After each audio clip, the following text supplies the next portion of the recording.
bokkoon ci ñoom député Déthié Fall député Mame Diarra Fam ak maire bu Guédiawaye di Ahmed Aïdara juróom benn weeri kaso yu borom dul tëdd mu di 6 mois avec sursis yéenekaay bi nee nañu moom la ñu daan Déthié Fall alamaan ko ñaar fukki junni Mame Diarra Fam ak yeneen juróom-ñett fukki doomi aadama ak ñaar yi ñu jàppoon ñoom ñépp toppee wuñu leen dara relax pur et simple lañu leen def maanaam justice nee na leen seen ginnaaw bandang ci tribunalum Dakar fa lañ leen doon atte ki ñu doon atte ci tribunal bu Pikine Guédiawaye di maire bu Guédiawaye Ahmed Aïdara moom l'Observateur nee nañu 1 mois avec sursis mu di weeru kaso bu mu dul tëdd loolee lañu ko daan lëkkute nañu gaayu Yewwi Askan Wi seen la yooyee ci ay sursis ca la mujj Ahmed Aïdara ak Déthié Fall yoon condamné leen waaye libre nañu maanaam ay daan yu ànd ak sursis lañu leen def bés bi la journée yu ci xëta mu njëkk Yewwi mi ngi ci sursis jamono ji mi ngi ñuy xamalit ne kii ne Guy Marius Sagna tey ji ci lañ ko war a atte ci tribunal bu Ziguinchor juróom benn weeri kaso yu ànd ak sursis alamaanu ñaar fukki junni Vox Populi nee nañu fa la yoon mujjee ak Déthié Fall bukki bi matoon Karim Wade Khalifa Sall lise ko nee nañu mi ngi yoot Déthié Fall ne juróom benn weeri kaso yu ànd ak sursis ak alamaanu ñaar fukki junni moom la ko yoon teg ay awakaam ne jaaduwul ba tax ñu ne dañuy def appel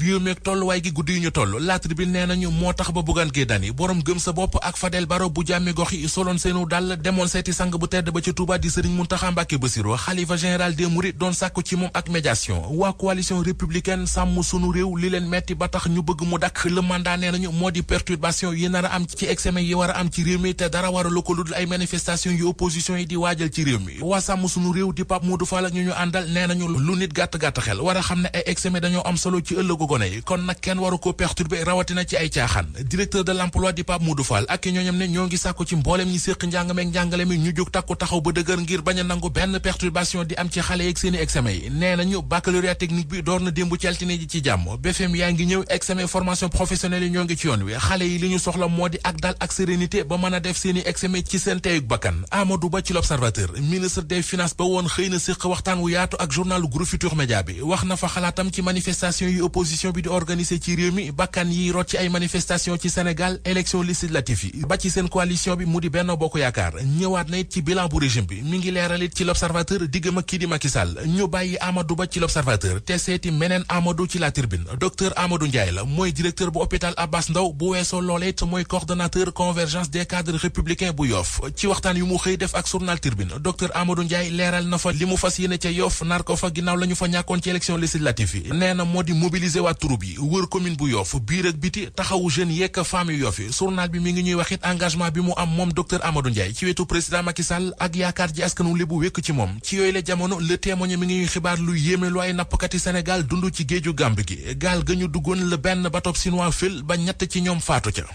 NCA assurance